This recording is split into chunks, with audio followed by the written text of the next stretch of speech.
Good morning, dear students. Today I shall take up this story, A Face in the Dark by Ruskin Bond. It is a strange tale. A Face in the Dark is a strange tale as suggested by its title. A Face in the Dark. It shows that it is a story which tells something to us about supernatural element, about the ghost. Okay, Ruskin Bond in this story relates a thrilling incident set among the picturesque hills around Simla.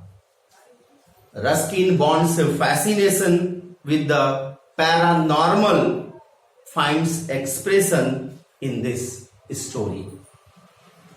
In this story, the character's name is Mr. Oliver, who is a school teacher.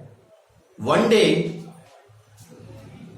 he was on his way back to school late one night when he met a strange young boy.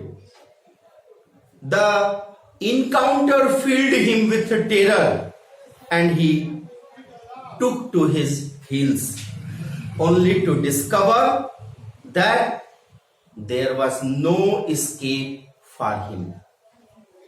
Ruskin Bond makes skillful use of all the elements of a horror story in this story entitled A Face in the Dark. You will find fear, you will find surprise, you will find suspense and mystery to explore humanity's collective fascination with the dark. Now let us start a very short and simple story, A Face in the Dark. Mr. Oliver, an Anglo-Indian teacher, was returning to his school late one night. On the outskirts of the hill station of Simla, from before Kipling's time, the school had been run on English public school lines, and the boys, most of them from wealthy Indian families, wore blazers, caps and ties. Life magazine, in a feature on India, had once called it the Aton of the East. Mr. Oliver had been teaching in the school for several years. Mr. Oliver, an Anglo-Indian teacher. Mr. Oliver was a bachelor. He was an Anglo-Indian teacher. An Anglo-Indian teacher is one who is white English speaking American. White English speaking American is called an Anglo-Indian. Mr. Oliver, who was a bachelor, Mr. Oliver, a bachelor, was an Anglo-Indian teacher, was returning to his school late one night. Late one night he was returning to his school. On the outskirts of the hill station of Simla Bazaar. Outskirts means parts of a town or city that are farthest from the center. Okay. From before Kipling's time. From before Kipling's time means Kipling was an English writer born in India. Means from before Kipling's time means before the birth of Kipling, this school was in existence where Mr. Oliver was teaching. Okay. From before Kipling's time, the school had been run on English public lines. English public lines means it was a boarding school and Mr. Oliver was teaching there, and one day he was coming back from Simla Bazaar to his school late one night. And the boys, most of them from wealthy Indian families. And the boys who were studying there, they belonged to a very rich, a very opulent Indian families. Wore blazers, they wore a coat or a jacket having caps, ties, okay, and on their jackets there was a badge of the school in which they were studying, and the name of the school was English Public School. Life magazine in a feature on India. Life magazine in a feature on India had once called it the Eton of the East.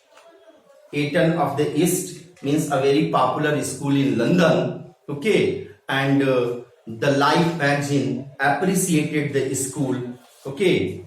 Eton, a boys' private school in England, and Eton magazine compared English public school with that of the school that is in England, okay.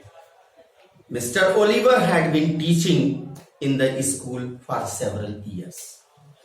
Mr. Oliver had been teaching in this school for several years. He was teaching in this school for several years, for many years. Simla Bazaar with its cinemas and restaurants. In the Simla Bazaar, there were cinemas, restaurants, was about 3 miles from the school, and the distance was 3 miles from the school. The distance was 3 miles from the Simla, from school to Simla Bazaar. There was 3 miles distance. Mr. Oliver, a bachelor, usually strolled. Strolled means walking in a slow and relaxed manner. He was walking slowly in a relaxed manner and was going from school to Simla Bazaar, and then he was returning back to school. He strolled into the town in the evening. Okay, he used to go by walking to the town in the evening, returning after dark, and he came back when it was complete dark. When he would take a shortcut through the pine forest, and to reach the school, he adopted a shortcut way, and that shortcut way was going through the pine forest. When there was a strong wind, one day when he was returning back from Simla Bazaar to his school, and he adopted the way to reach his school through the pine forest, okay, that day it was a strong wind. Okay, there was a strong wind. The pine trees made sad, and the pine trees were making sad. Eerie means strange and frightening sound. Strange and frightening sound was heard there in the forest. That kept most people to the main way. After hearing such kind of strange and frightening sound, most of the people will not go through that way, and they will adopt a main road to reach to their to his or her destination.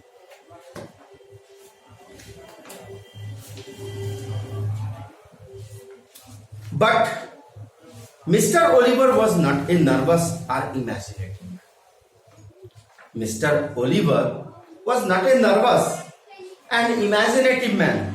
He carried a torch, and its gleam, in its light, okay, the batteries were running down. That day, the batteries of his torch was running down, and it was not emitting a very glowing light.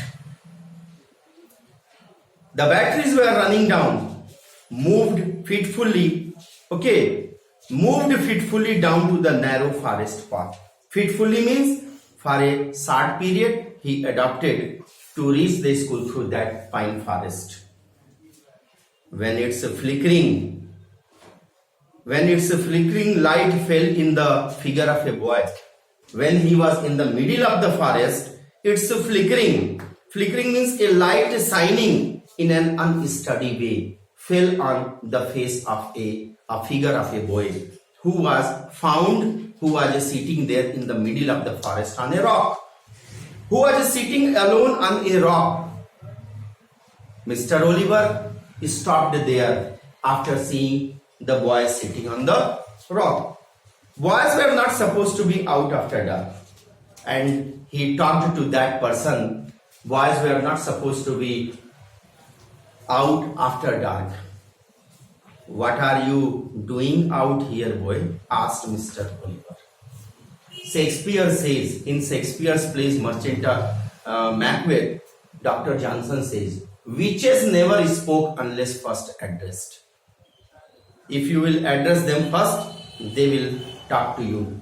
Otherwise, ghosts will not talk to you first. They will not start talking to you. Witches never spoke unless first addressed. Okay, Dr. Johnson says in Macbeth. What are you doing out here, boy? Asked Mr. Oliver sharply. Mr. Oliver asked sharply, what are you doing here? Boy, what are you doing here? You should not be out. Okay. You should not be out. Boys were not supposed to be out after dark. Moving closer to that, he could recognize the miscreant. He moved closer to the boy so that he could recognize the miscreant means a person who had done something mischief. Okay. A person who had done something mischief. To recognize the miscreant, he approached close to the boy who was sitting on the rock. But even as he approached the boy, he reached near the boy, Mr. Oliver sensed that something was wrong. When he reached near the boy, then he sensed that there was something wrong. The boy appeared to be crying. The boy started crying. His head hung down. He kept his head down. He held his face with his both hands. He hid his face with both hands. And his body shook convulsively. And his body was moving rapidly like this. His body was moving convulsively, moving suddenly. It was a strange soundless weeping, and he was creating a soundless weeping which create fear and terror among anyone. And Mr. Oliver felt distinctly uneasy. Hearing the weeping sound of the boy, Mr. Oliver felt distinctly means clearly uneasy. Okay. Sorry. He becomes tense and gets upset. He asks him why he is crying. The boy neither answers nor looks up. Well, what is the matter? He asked. Again Mr. Oliver asked. Okay. Well, tell me, what is the matter with you? Why are you sitting here in the middle of the forest on a rock? His anger giving way to concern. Okay. What are you crying for? What is the reason? Why are you weeping? Why are you crying? The boy would not answer or look up. The boy was not answering. Neither he answered nor he looks up. His body continued to be racked with silent sobbing. Okay, sobbing means crying with sudden sharp breaths. Okay, his body continued to be racked with silent sobbing. Silent sobbing, crying with sudden sharp breaths. Come on, boy, you should not be out here at this hour. This is not the time to remain out of the house, so you should go back to your house. This is not the proper time to stay here in the forest. Tell me the trouble. If you have any problem, explain your problem to me. I shall try to solve your problem. Look up. Keep your head up. The boy looked up, and hearing the voice of Mr. Oliver, the boy kept his head up. He took his hands from his face, and after keeping his head up, he removed both his hands from his face. and looked up at his teacher and started staring at his teacher, Mr. Oliver. The light from Mr. Oliver's torch fell on the boy's face, if you could call it a face. And Mr. Oliver kept the flickering light of his torch on the face of the boy. But when the light of the torch fell on the face of the boy, it was not a face. It was not a face. It had no eyes, ears, nose or mouth. It was just a round, smooth head with a school cap on top of it. It was a just round, smooth head with a school cap on top of it. And that's where the story should end. But for Mr. Oliver, it did not end here. It is a supernatural story, and Ruskin makes the supernatural look natural. The torch fell from his trembling hand. Seeing the round face with no eyes, ears, nose or mouth, the torch fell from the hand of Mr. Oliver, and his hand was trembling, shivering. He turned and scrambled down the path. He turned and scrambled means moved with panic from there. Running blindly through the trees and calling for help. He started running blindly from there and crying, help, help. Okay. He was still running towards the school buildings. Okay. And his mind is gripped with fear when he saw a lantern swinging in the middle of the path. When he was running, he saw a lantern dangling into the air. Okay. Mr. Oliver stumbled. Mr. Oliver stumbled up to the watchman. Mr. Oliver bumped into something. Okay. And that person was the watchman, grasping for breath. He was taking long breaths. He was struggling with his breath. He was taking long breaths. What is it, Sahib? Asked the watchman. The watchman stopped there when he was bumped with the watchman. What has happened? Why are you running so fast?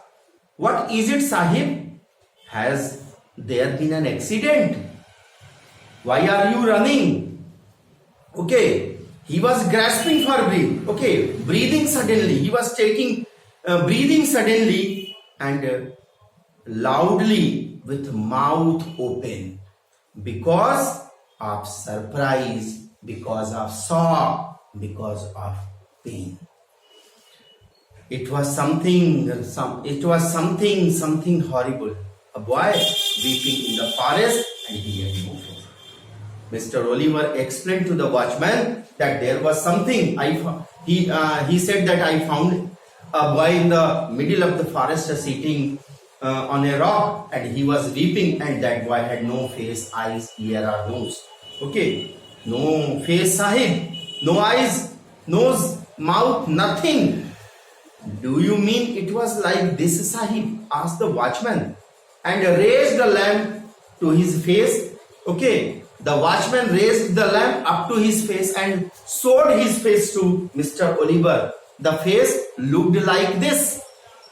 The watchman had no eyes, no ears, no features at all, not even an eyebrow. And that's when the wind blew the lamp out.